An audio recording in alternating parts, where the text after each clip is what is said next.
I'm going to teach you about how to change your calories whilst you're on a bulk or a cut or just dieting in general. Bit of a different video for today. Fuck. I tried to be, super authentic and say, oh my god, look at me, guys, I'm amazing, like and subscribe because I'm the best and I'm authentic and you don't get this anywhere else, right? And truth is, I recorded this video yesterday 3 times. So I was supposed to, the idea was, I'll do it off the cuff and you can do it with me and this is how the process looks. And then I went and did it, tried to record, microphone died halfway through. So now I'm trying to recreate that authenticity right now. Busted. Fuck me. Right. So, in case you didn't know, and you were an absolute utter idiot, you lose weight when you cut. We're going to be talking about cutting because I'm cutting right now, but the same thing completely applies to a bulk. Just turn it from losing weight and maintenance dropping to gaining weight and maintenance increasing. Because your maintenance will change as you diet and as you continue to get bigger or lose weight or whatever the fuck your goal is. Your maintenance will change. So in my example, I'm losing weight. I was 86 kg when I started the cut, heaviest I've ever been in my entire life, and now I'm currently 78 kg. And my maintenance at 86 is probably 300 calories above what my maintenance is right now. So I have to change my cutting calories as a result to then maintain the same rate of weight loss. Hopefully that makes sense. Because this is such an important lesson that no one, and I mean literally no one ever taught me about. Everyone talks about cutting calories and whatnot. And you do it once and you think the game's over. You think it's done. Like you think, oh, it's fine. Like I don't have to worry about this anymore. My shorts, bro. So I'm not faffing about. Hopefully you can still hear me.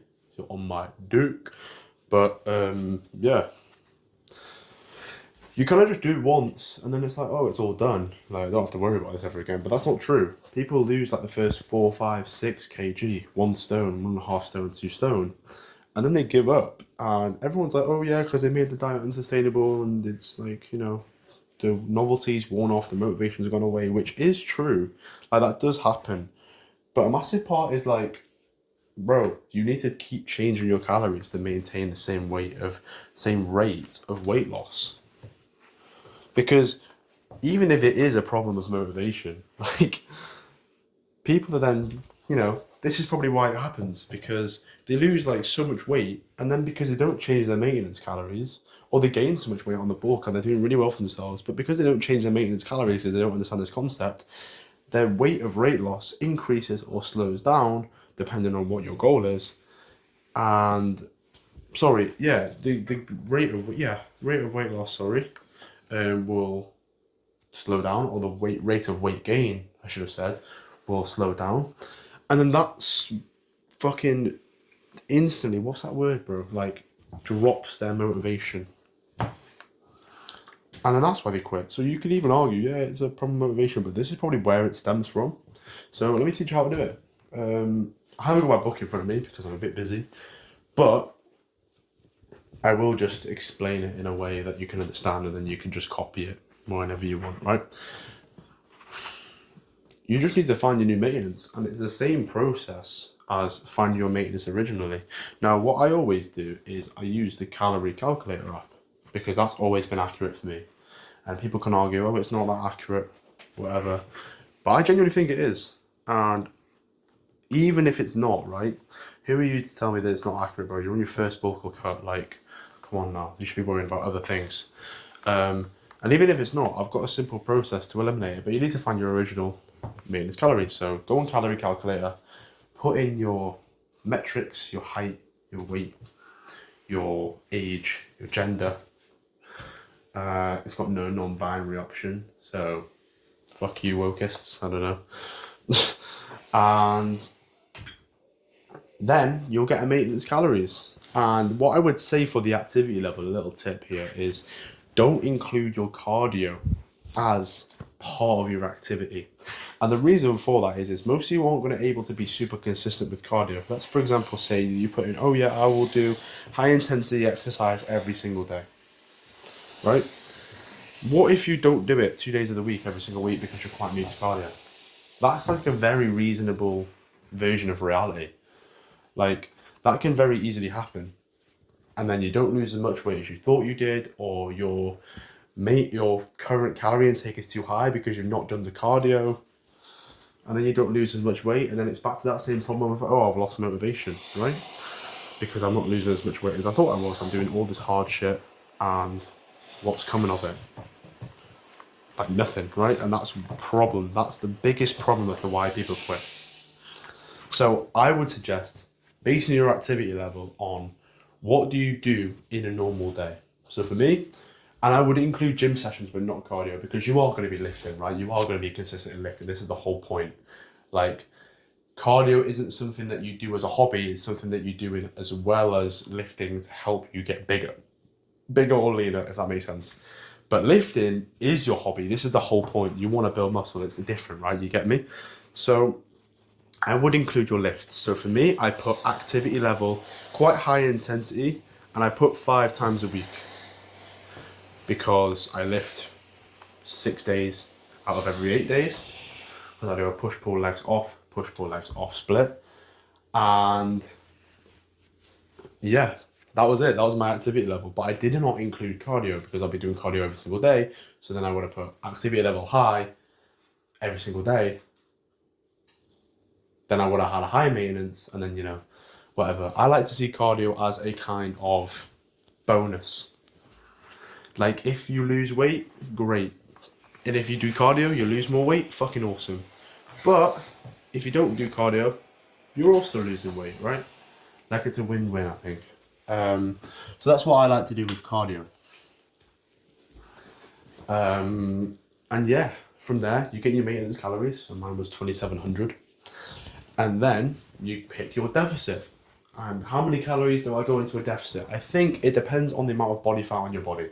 Like, when I started, I went into a massive deficit. I went to like a 700 calorie deficit, but that was because I was 86 kg, heaviest I've ever been, and I had loads of body fat to work off of, which means if I have a lot of body fat, I've got a lot of energy stores, because fat is an energy store that's really accessible to your body that I can tap into if need be to keep high quality gym sessions. The priority for you right now, when you're cutting especially, is, can you keep increasing the weight? Can you keep improving progressive overload? That's the biggest thing. Most people cut and they say, oh, cutting makes me lose muscle. No, it doesn't. It's just the fact that you've gone in such a big deficit, you no longer have enough energy to achieve progressive overload and therefore build as much muscle. So you need to pick a deficit where you feel like you have the most energy. And unfortunately, that comes with, that comes with experience. You've got to randomly pick a deficit, and then you've got to just see how it feels. See how it works. Do I feel good on this deficit? Do I feel like I'm still lifting and improving my weight? Do I still think I'm going up in reps? Do I feel extremely tired in the gym? If the answers aren't what you're looking for and you feel like you're tired, lower the deficit and make it less of a deficit, lose weight a bit slower, but then at least you're still losing fat and building muscle at the same time. We don't want you to lose all that hard work that you've lost, right? That's the important thing.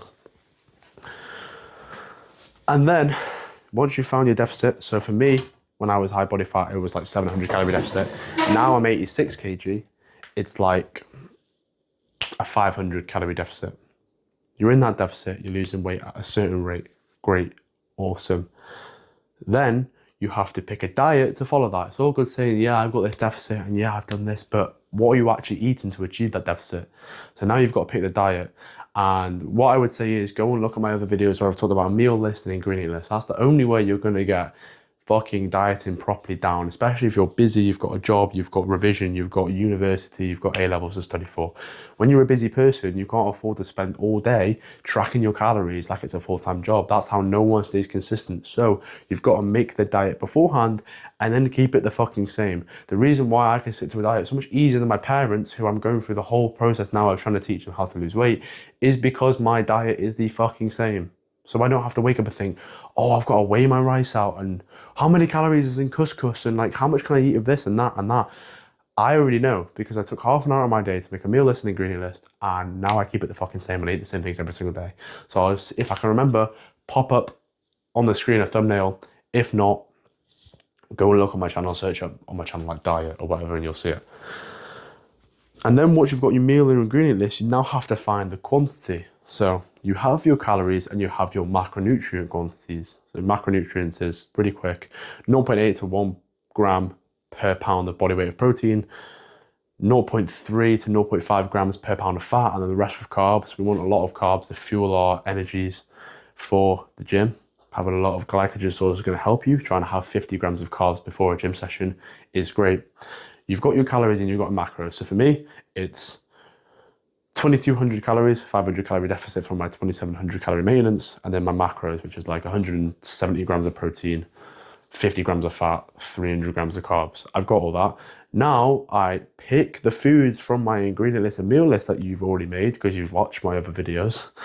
And then you will just play around with these quantities on MyFitnessPal until you get the right macros and calories. Now that might be a bit fiddly. So what I would suggest is put the foods in at a random quantity first, so you've got all the meals, and then just play around with them until you get the right calories. It'll take you about 15 minutes, probably half an hour in total to get your ingredient list, meal list, and then play around with the calories to get the right calories and macronutrients. And that's it. That's literally it. And you'll have to do this process like every 2 months. Sorry about my coffee machine is going mental. You'll have to do this process like every 2 months because you'll lose 2, 4, 6 kg in that time, depending on how aggressive your deficit is. And you'll keep needing to adjust.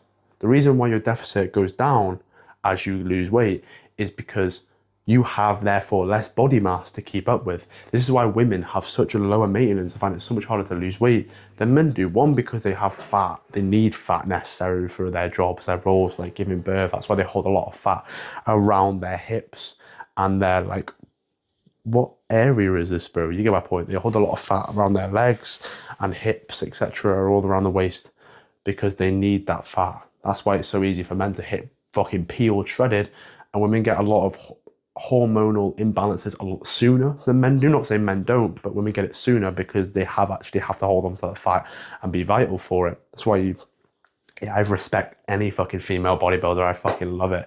Go for it. Where was I going with that train of thought? Sorry, bro. Yeah, you will have to go through this process every so often. There we go. That's why women find it so harder to cut, because their maintenance is lower, because their body mass is lower. So the fact that their body mass is lower, which means it requires less calories to then stay at that same body mass compared to someone who's like 110 kg, they'll have to eat a lot of food in comparison to then stay at that weight because there's so much more weight that they have to account for to keep on their body. Otherwise, they would just lose it. Right? So that's why your maintenance goes down as you cut, because you lose weight, which means less calories to maintain that weight, which means your maintenance goes down, and then you have to reduce your calories as a result.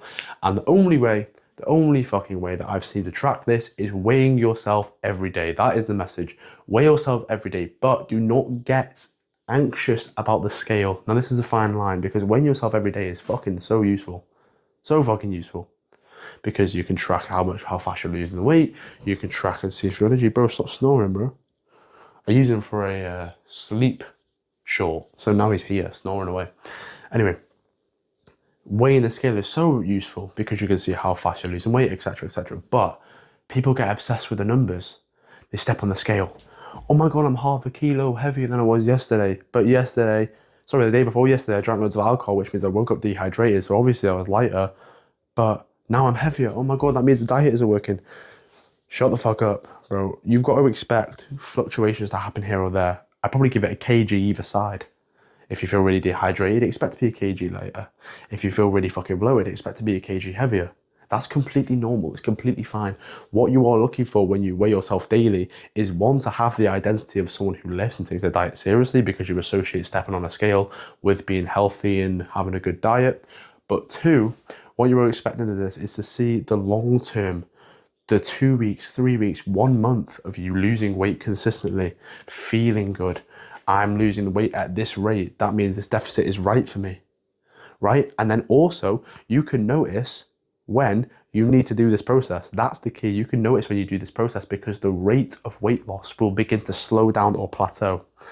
And I don't mean plateau over a couple of days. My general rule is 2 weeks. If your weight stays the same for about 2 weeks, that means you need to do this process. Don't step on the scale, but oh my God, I'm the same weight for 3 days in a row. Time to reduce my calories. Shut the fuck up. Give it a week, 2 weeks, If you're still at the same weight, then do it.